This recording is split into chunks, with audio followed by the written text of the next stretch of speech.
cansada y malanocheada. Yo vine de las 12 de la noche y esta hora no me he pasado. Un gran solazo. No hemos comido nada. Con 20 pesos salí de mi casa para estar aquí sufriendo en el solazo.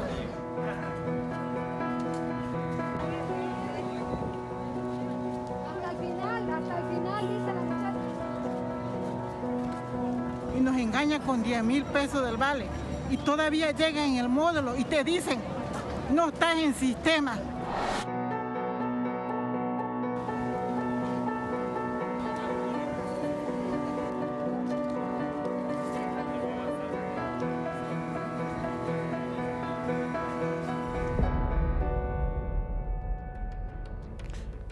Pese a la preocupación nacional por el aumento de contagios de coronavirus, siguen ocurriendo hechos como el de esta mañana en Acajuca, en Tabasco.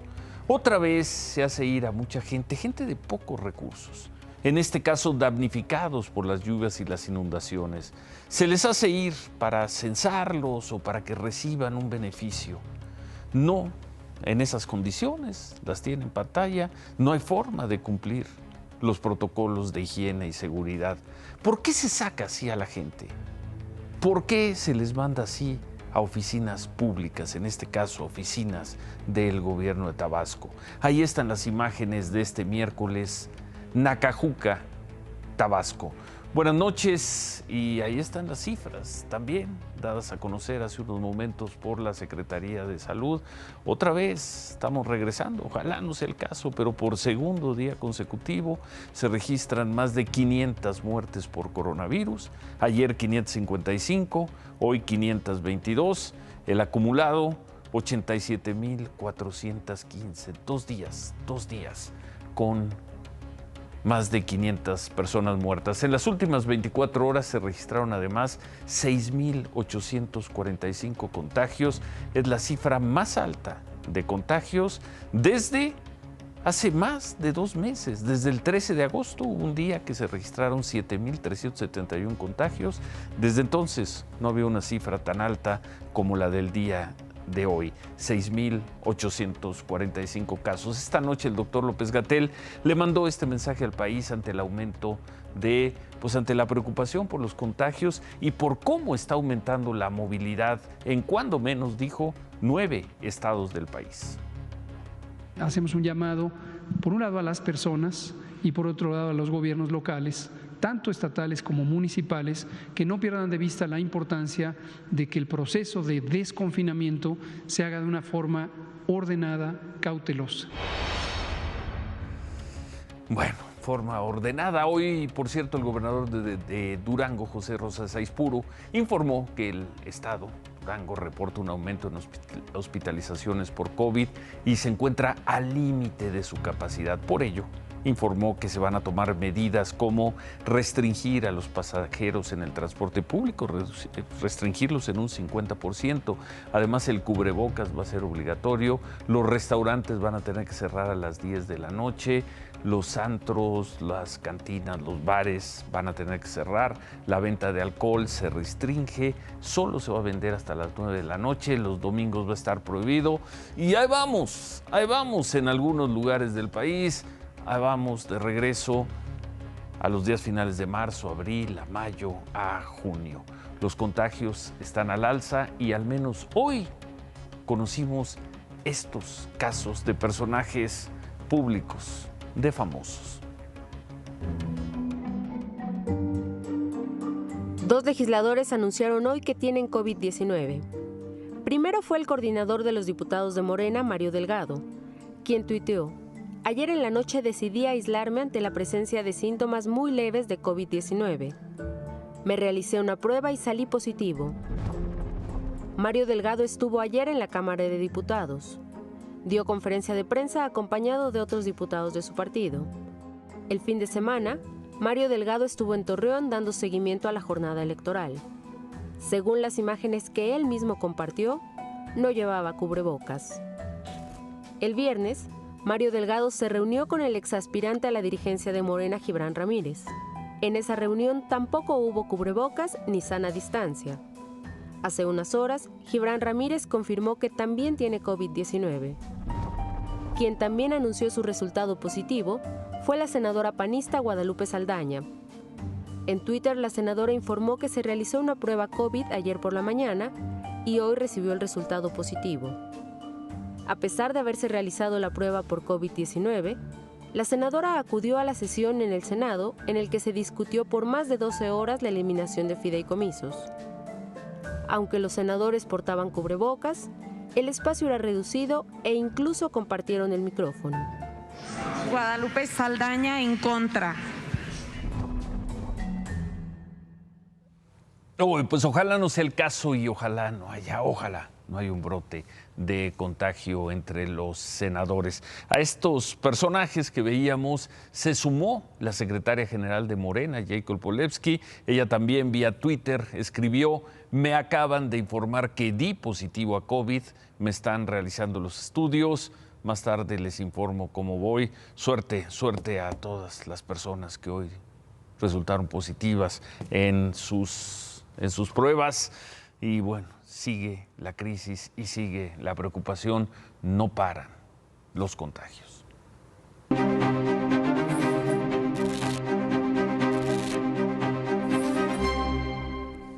Hoy hubo palabras poco usuales por parte de alguien que fue un funcionario público de primer nivel. Se trata del notario, del abogado Ignacio Morales Lechuga, quien fue Procurador General de la República en el sexenio de Carlos Salinas de Gortari. Además, coincidió con el fiscal de aquel entonces de Estados Unidos, el señor William Barr, que, por cierto, es hoy, 30 y tantos años después, casi 30 años después, volvió a ser el fiscal de los Estados Unidos. Bueno, según Ignacio Morales Lechuga, esto lo dijo en una videoconferencia, esto fue lo que le pidió el entonces fiscal o procurador Barr. Esto fue lo que le pidió la autoridad de Estados Unidos. Cuando me tocó, tuve el honor de ser procurador, fui en una ocasión en 1992 a cenar a San Antonio con el procurador americano William Barr, con el jefe de la FBI, que era el juez William Sessions, y con el director de la DEA, que era Robert Bonner. Y en esa cena, en principio yo no daba crédito a lo que estaba sucediendo. Me estaban solicitando que nuestro país extraditara a Manuel Bartlett, a Enrique Álvarez del Castillo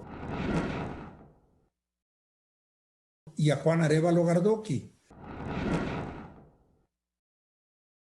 Y a los tres los responsabilizaban de ser los autores intelectuales del asesinato de Enrique Camarena. Inclusive decía el procurador que tenía testigos que habían visto cómo los tres, así como si fueran Hugo, Paco y Luis, los del cuento del Pato Donald, le decían a Ernesto Fonseca y a Rafael Caro Quintero, mátenlo, repitiendo esto en 3 ocasiones. Le dijimos que con esas pruebas eran insuficientes, pero que si tenía otras evidencias nos las trasladara y nosotros juzgaríamos a los 3 personajes que decían en México. Entonces el señor Barr, que en aquel entonces y hoy es fiscal de los Estados Unidos, le decía que tenía testigos que habían visto al entonces secretario de la Defensa, al entonces Procurador General de la República y al entonces secretario de Gobernación, a Manuel Bartlett, presentes en la tortura de este agente de la DEA, Enrique Camarena. Esto lo dijo Morales Lechuga en una conferencia de la organización Mexicanos por México, una conferencia donde habló sobre la detención del general Salvador Cienfuegos, y ahí dijo esto también Ignacio Morales Lechuga, ex Procurador General de la República. Esto se los comento porque el procurador Barr es muy dado a armar expedientes con indicios, ni siquiera con pruebas o evidencias, sino con indicios como los que se han comentado ahora, que mensajes de BlackBerry, llamadas telefónicas, pero que no tienen muchas veces sustento. Poco comunes las declaraciones, las que ha hecho hoy el ex procurador Morales Lechuga, señalando el método de trabajo del entonces y hoy fiscal de Estados Unidos, William Barr.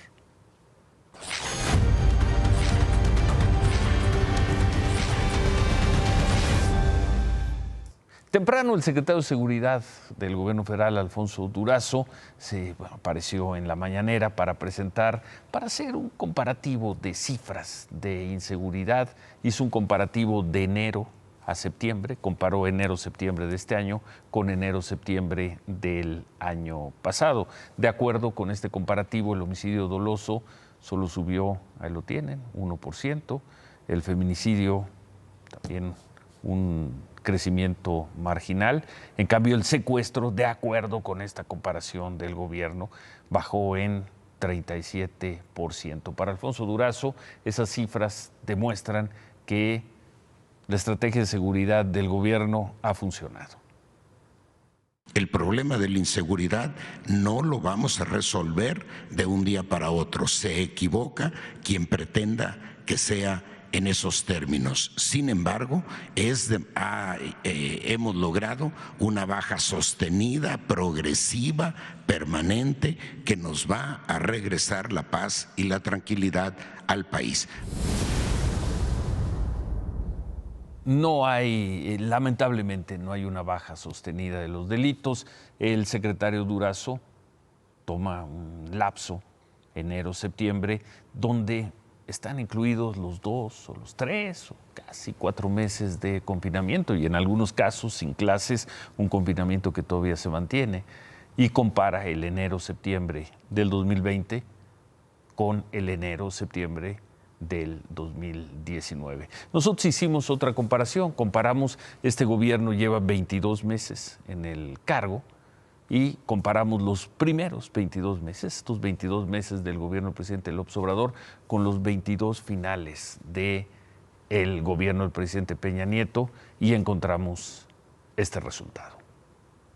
Los homicidios dolosos aumentaron durante el gobierno de López Obrador 10.7%. El feminicidio aumentó 17%. Mientras que el secuestro tuvo una disminución del 4% y el robo con violencia se redujo 10%. Las víctimas totales que dejan todos los delitos que contabiliza el gobierno aumentaron casi 2%. A ver, ¿podemos volverlo a ver? Vamos a volver a ver rápidamente este cuadro. Los homicidios dolosos aumentaron durante el gobierno de López Obrador 10.7%. El feminicidio aumentó 17%. Mientras que el secuestro tuvo una disminución del 4% y el robo con violencia se redujo 10%. Las víctimas totales que dejan todos los delitos que contabiliza el gobierno aumentaron casi 2%. Ahí están las cifras, es un comparativo de los meses que lleva el gobierno del presidente López Obrador contra los meses finales del gobierno del presidente Peña Nieto. Y el problema es que tanto el presidente López Obrador como el secretario Durazo hablaron de que para el segundo año de gobierno habría claramente una tendencia distinta en seguridad, en delitos, y pues eso difícilmente se va a lograr. Vamos a regresar a ese tema al final del programa. Por cierto, Alfonso Durazo dijo que ya se va, que va a dejar la Secretaría de Seguridad Ciudadana. Él lo ha dicho, él quiere ser candidato de Morena para gobernador de Sonora. El próximo año habrá elecciones de gobernador en ese estado y pues dijo, es la última vez que presento estas cifras. El presidente López Obrador, sin embargo, le pidió que no se vaya. Todavía estamos hablando, lo estoy convenciendo de que se quede porque la verdad me ayuda mucho y ha hecho muy buen trabajo. Muy buen trabajo. Desde luego, él es libre y es muy importante también lo que quiere ir a hacer a Sonora. No parece haber, como se dice, no parece haber vuelta de hoja. El 30 o el 31 de octubre, Alfonso Durazo dejará la Secretaría de Seguridad para ir a buscar el gobierno de Sonora. José Ramón Enríquez, a favor. A favor. A favor. A favor. A favor. Lucía Trasviña, a favor, cabrones. Lucía Trasviña, a favor, cabrones.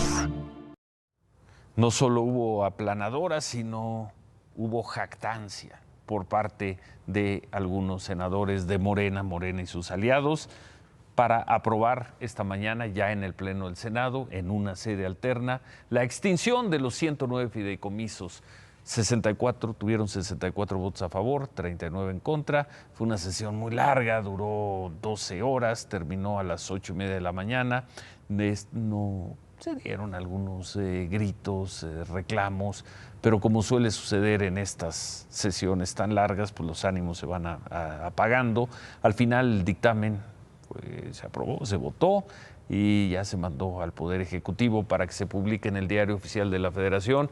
Adiós, pese a las protestas de grupos tan diversos, 109 fideicomisos desaparecerán en las próximas semanas, en los próximos meses. Una vez que el presidente se enteró sobre la aprobación del dictamen, ordenó, o eso fue lo que dijo, ordenó a la Consejería Jurídica que audite a todos estos fondos y fideicomisos de la Administración Pública. Dijo que en caso de encontrar irregularidades se presentarán denuncias penales ante la Fiscalía General de la República. El presidente había dicho que encontraron una gran corrupción en los fideicomisos, pero esta mañana, ya con los fideicomisos liquidados, dijo, ahora vamos a hacer la investigación para ver si hay corrupción o qué tanta corrupción había. Por cierto, en la conferencia de la mañana, la titular de CONACYT, la señora María Elena Álvarez Huilia, informó que de 2013 a 2018 se registraron transferencias millonarias al sector privado por más de 41,000 millones de pesos.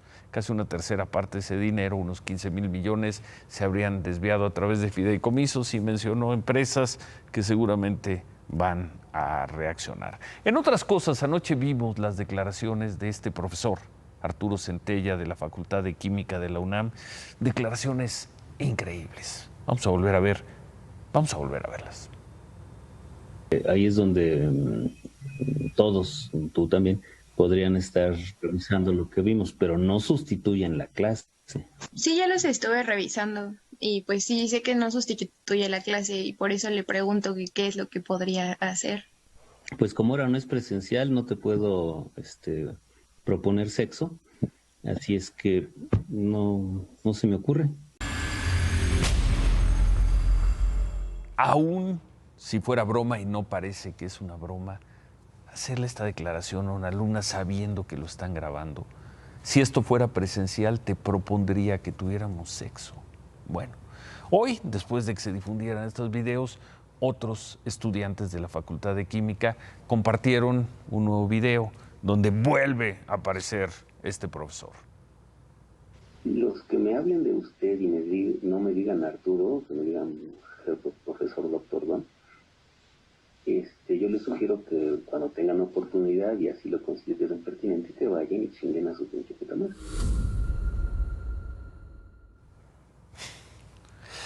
Es un profesor de la UNAM, o era un profesor de la UNAM, porque pues él y el otro profesor que apareció en el video de ayer, señalados por estos comentarios pues no solo misóginos, de franca agresión.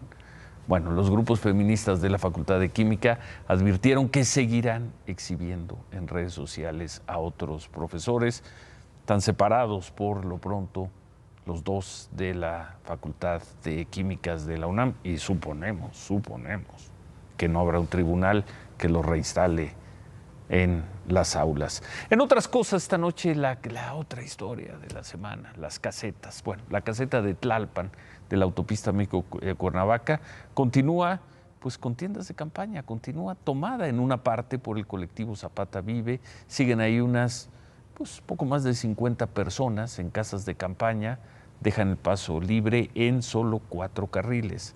Y dicen que ahí se van a quedar por lo menos hasta el viernes. Esto porque un juez de control en el penal de Santiaguito, en Almoloya, ordenó mantener en prisión a Kenia Hernández, líder de este colectivo, acusada de robo con violencia. El viernes tendrá lugar una audiencia para determinar si Kenia se queda presa o se va de la cárcel. Otra caseta que estaba tomada desde el domingo, la de Sinapecuaro en Michoacán, fue liberada, pero los responsables de la toma se robaron computadoras y trataron así, vandalizaron, como se dice, esta caseta antes de retirarse. El grupo se identificó como defensor de presos políticos y dijo que apoyan al colectivo Zapata Vive. Así dejaron las instalaciones antes de irse en 4 autobuses que seguramente tomaron prestados o robaron para irse.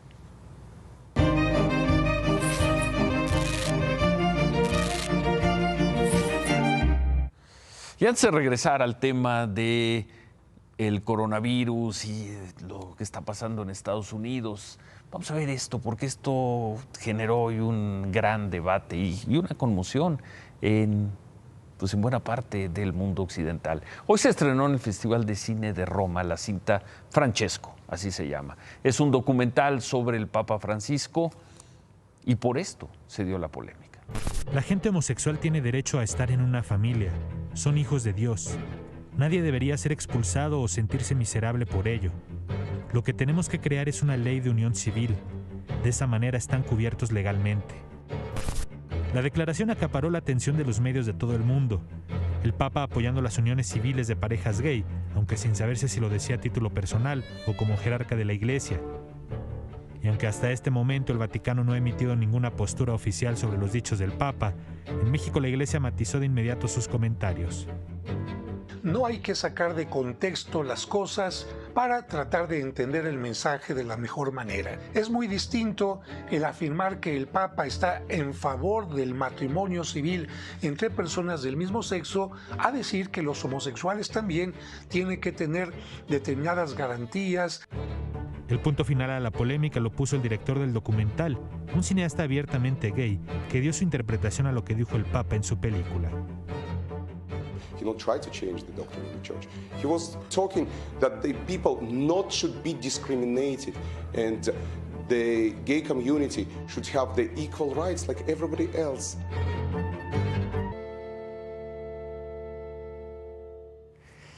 Bueno, en otras cosas, esta tarde familiares de Mónica García Villegas, de Miss Moni, la directora del colegio Repsamen, que pasará un largo tiempo en la cárcel, se manifestaron contra la sentencia precisamente dictada la semana pasada que condena a Mónica a 31 años de cárcel. Recordaron que esta mujer fue sentenciada por homicidio culposo y porque también la culpan, la responsabilizan del derrumbe del colegio Repsamen en el sismo de 2017, donde murieron 26 personas, muchos de ellos niños. Los manifestantes reprocharon la postura de los padres de familia. En la protesta, el abogado Rosendo Gómez leyó esta carta escrita por Mónica García Villegas.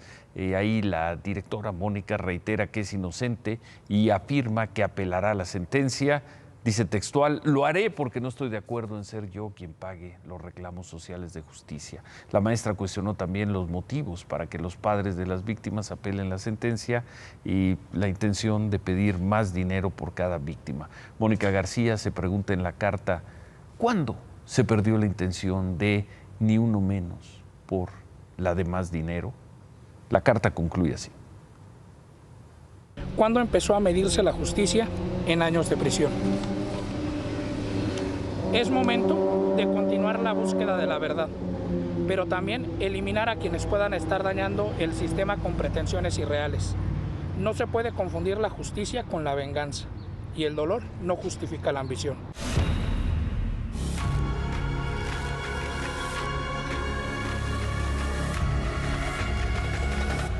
El miércoles de la semana pasada, hace 8 días, como lo reportamos aquí, se robaron en la alcaldía Cuauhtémoc 20 máquinas de hemodiálisis, se calculó con un valor de 5 millones de pesos. El equipo fue localizado por policías de investigación, estaba oculto en una bodega de la Colonia Obrera en el centro de la Ciudad de México. Agentes de la Fiscalía de Justicia y policías de la ciudad sacaron las 20 máquinas. Se las llevaron a las instalaciones de la Coordinación de Delitos de Alto Impacto de la Fiscalía.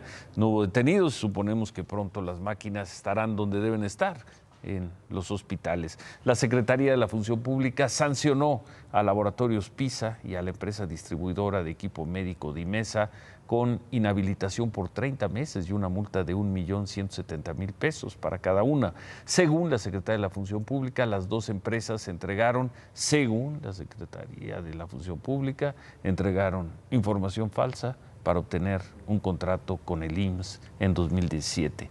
¿Qué información falsa? La empresa PISA emitió un comunicado, dijeron que son respetuosos de las disposiciones del gobierno, explicaron que el contrato del 2017 por el que ahora los inhabilitan se hizo presentando toda la documentación real. Dicen que no hubo falsificación, pero que ahora las autoridades argumentan que esa documentación no era suficiente. Explicaron además que los contratos vigentes que mantienen con el gobierno no se verán afectados, dicen que seguirán surtiendo órdenes de compra vigentes y finalmente, de acuerdo con PISA, la decisión no afecta sus ventas al sector privado. Es una de esas empresas que parece que el gobierno tiene en la mira y han ido contra ellos desde el inicio de la administración. Esta empresa, Laboratorios PISA, ha mantenido una relación muy tensa con el gobierno federal.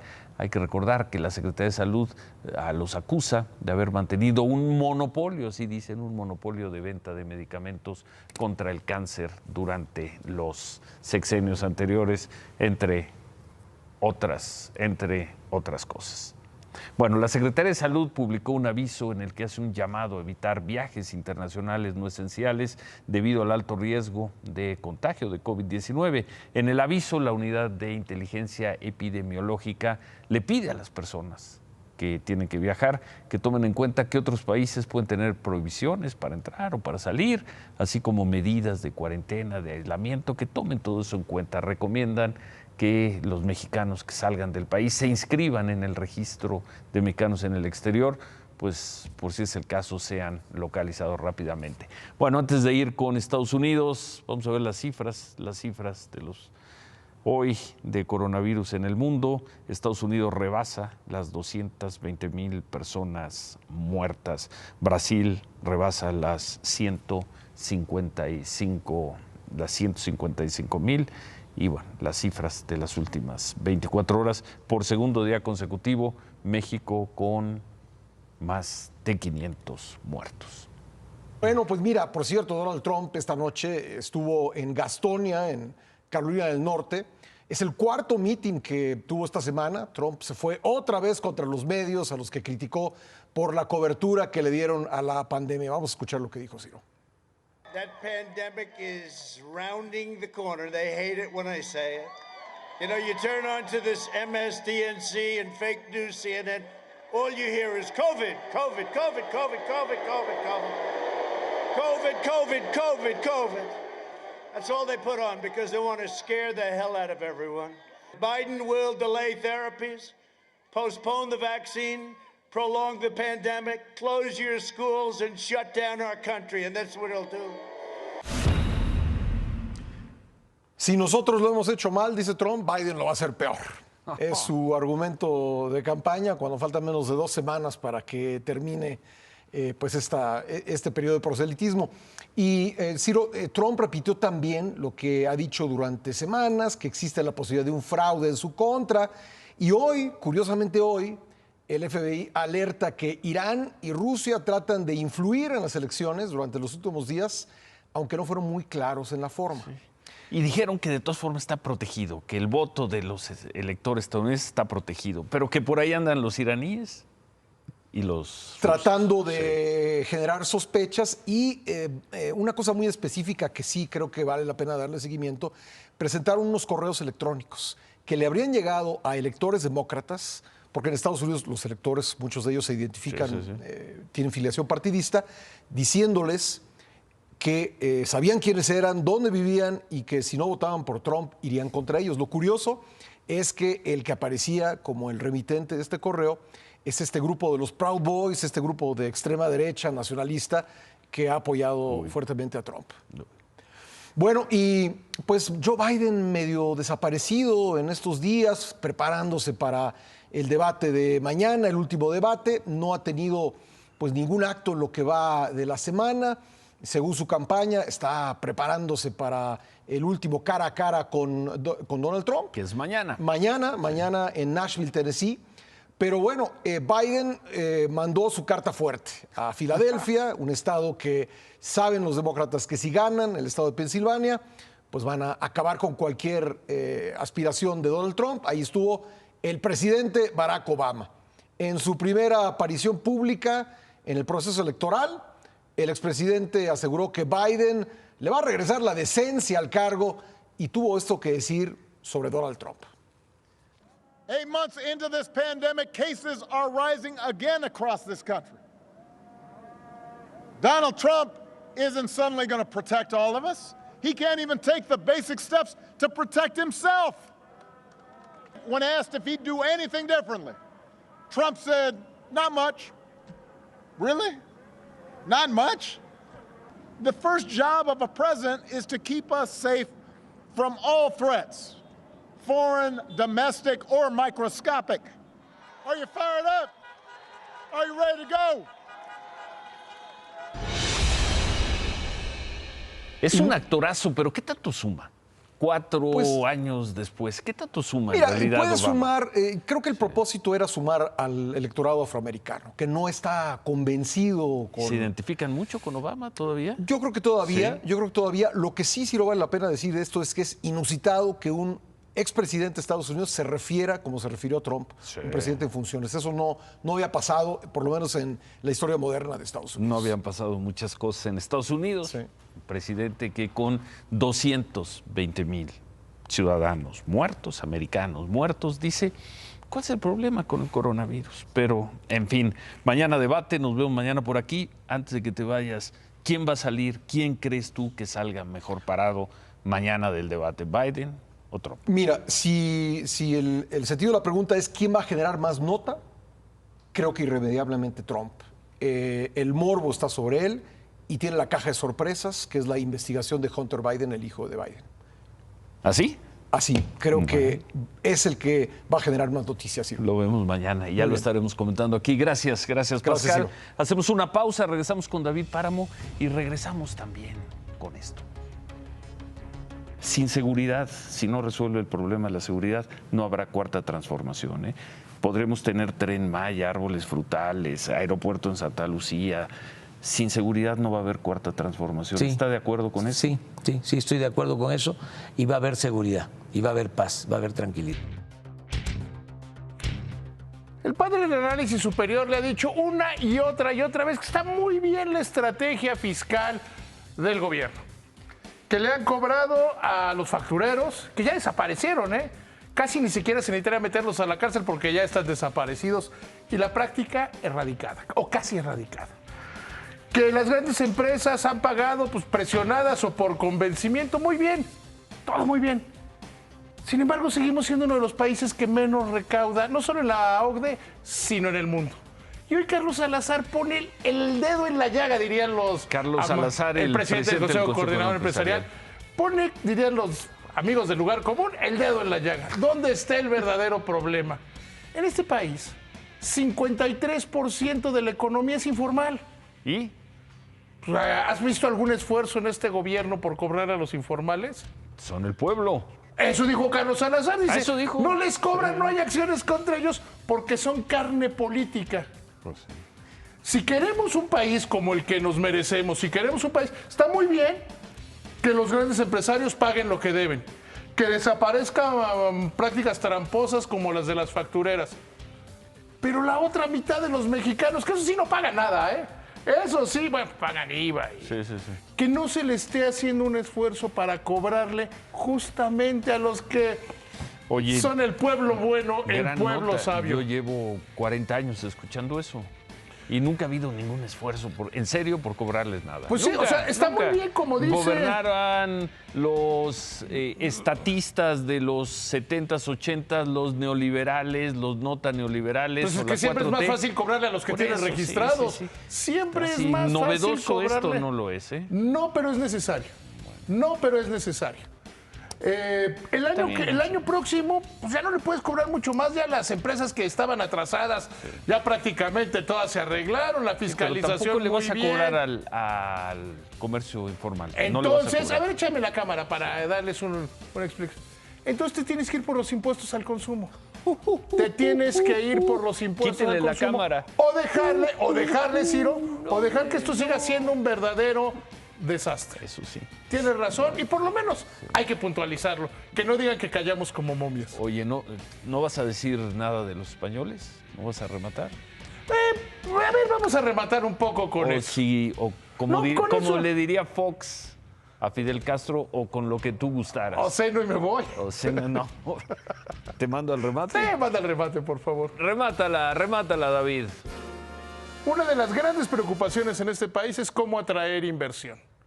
Hoy, por ejemplo, la Suprema Corte falla a favor de la Comisión Federal de Competencia, que dice simple y llanamente la ley energética no funciona. Yoyi Bedrola dice, si al gobierno mexicano no le gusta nuestro dinero, pues no invertiremos en México. Y anunciaron una inversión de más de $3,000 millones en Estados Unidos. Eso es lo que pasa cuando hay algunos que dicen que les aplauden los jeques árabes. Adiós, David. Hacemos una pausa y, como decíamos, regresamos con esto.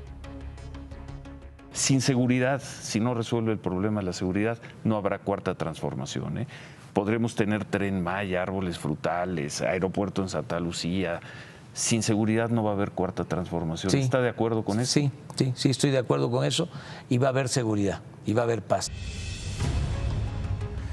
Se lo dijimos aquí al entonces presidente electo en noviembre, hace prácticamente 2 años, Andrés Manuel López Obrador, y lo hemos repetido en varias ocasiones. Sin seguridad en México no habrá cuarta transformación. Para efectos, con la confirmación de la salida del secretario Alfonso Durazo, hoy terminó en materia de seguridad el primer tercio del gobierno del presidente López Obrador. Y los resultados no son buenos. Así lo ilustra el cuadro comparativo que presentamos esta noche. Nadie acusará al secretario Durazo de falta de empeño o de baja capacidad de trabajo. El problema es que cuando se suben tanto las expectativas, lo que se espera son resultados. Y los resultados no llegaron. Con abrazos, sin abrazos, con balazos, sin balazos, no llegaron. Le quedan 2/3 de tiempo al gobierno para entregar buenas cuentas. Y si no, si en la vida cotidiana de millones de mexicanos no hay tranquilidad, no hay seguridad, tampoco habrá cuarta transformación. No la habrá. Se quedan con ¿Qué importa? Gracias, buenas noches. Ánimo.